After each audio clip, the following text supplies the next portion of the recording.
What's up guys, and welcome back to my channel. I know that it's been a quiet couple of weeks for ROX because everyone is basically waiting for the launch of the new racial map. However, the wait is almost over as we are 2 days away from the release of the new map.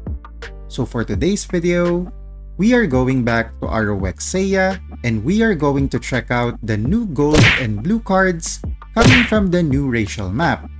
If I'm being honest, I'm very excited about the new blue cards coming in the game, simply because these are something that every adventurer should use, especially when they reach the late stages of the game.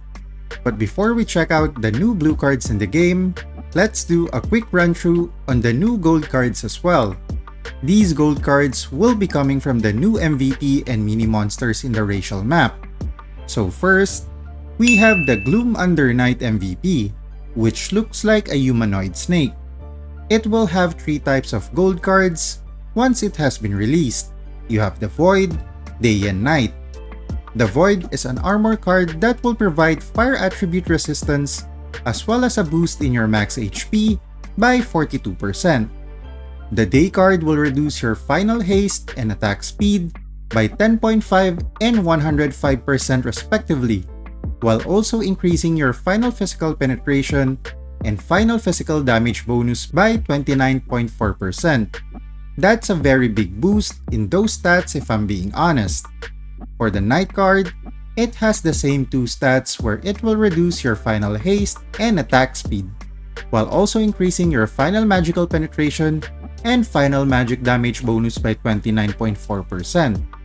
The set effect of equipping all of these 3 cards is it gives the player a chance to cast the Doom Shadow skill, which deals an adaptive ghost damage. It also inflicts a debuff called Severe Damage, which reduces your final max HP by 10%. At the same time, depending on the level of your refinement, the reduction to the final max HP will be increased by an additional 5%. That will be capped at level 10. For the Retribution MVP cards, it will also have 3 types of cards similar to the Gloom Under Night. The Retribution Void card will reduce the final haste and attack speed by 10.5 and 105% respectively, while providing a final crit of 29.4% and a crit damage bonus of 58.8%. For the Day card, similar to the first one, which reduces the final haste and attack speed, the Day card will provide a 29.4% physical attack and final physical damage bonus. And for the Night card, this is basically the opposite of the Day card, as this provides a 29.4% magical attack and final magic damage bonus.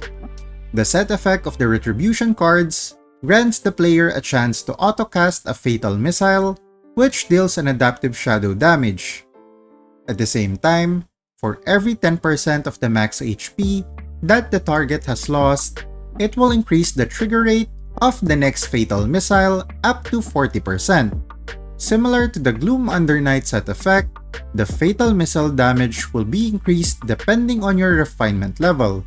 And these are the new MVP gold cards from the racial map. Moving on to the new mini gold cards, we have the new Dragon Monster, which also has 3 types of cards from the Void, Day and Night.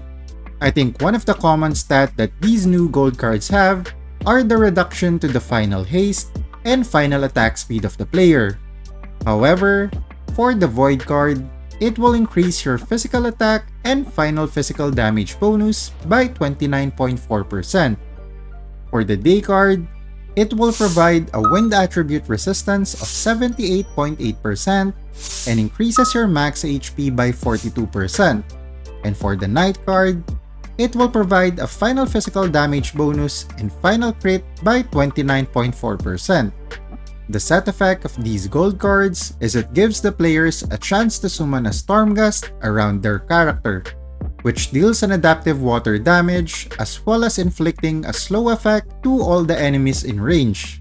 The slow effect is quite strong as it inflicts multiple stat reduction, from movement speed and attack speed reduction to increasing the fixed cooldown and the fixed casting time of the enemies. Also take note that depending on which stat is higher for the player, the Storm Gust may trigger critical damage. And finally, moving on to the last mini monster in the racial map, which is named Shelter. For the Void Guard, it will give the players a 14.7 HP regen per 5 seconds, and it also gives a PvP debuff reduction as well. For the Day Card, it will give the players a 29.4% final physical damage bonus and final physical penetration. And finally, for the Night Card, it will provide a 78.8% neutral attribute resistance and a 42% max HP. For the set effect, it gives the players a chance to summon a Holy or a Shadow Magic Circle, depending on which elemental enhancement is higher. It also applies the Holy or Shadow attribute to your armor, and making each of your normal attacks and skills deal an additional adaptive Holy or Shadow damage. Overall, the new gold cards will of course be very strong, especially if you can equip all 3 cards to trigger the set effect. Now, for the racial blue cards, this is where I got very excited for the upcoming patch because of the stats that the new blue cards have, as this will certainly change a lot of the players' current card sets for their build. Even for the build of my Inquisitor and Imperial Guard, I need to optimize my stats even further and try to mix and match the new cards in the game. So starting off with the new weapon cards, the most eye-catching cards for this weapon slot are the Ice Titan, Ice Wolf, Gazzetti, and Icicle cards. For the Ice Titan, this is a huge boost in the final physical damage bonus stat. Same with the Gazzetti card, which adds an additional 10% size modifier compared to its Juno counterpart. For the Icicle card, this is quite a huge boost when it comes to the crit damage bonus stat as well. For the armor cards, I think the cards that will be utilized here are the Anopheles and Drosera cards, as it provides an HP regen as well as a PvP final physical and magical damage reduction. I think the other armor cards will be more useful in PvE, as these counter a specific race modifier. For the accessory cards, in my personal opinion, this is where a lot of players are also going to be very excited because of the high size modifier stats, as well as the very high final physical and magical penetration stats. These are cards that will certainly give a huge boost when it comes to your build in the later stages of the game. So how about you guys? What are the cards that you are looking forward to when the new racial map gets implemented? Let me know in the comment section below. If you enjoyed the video, don't forget to leave a like, and if you want to see more ROX content, don't forget to subscribe to the channel. GG! You're a superhero.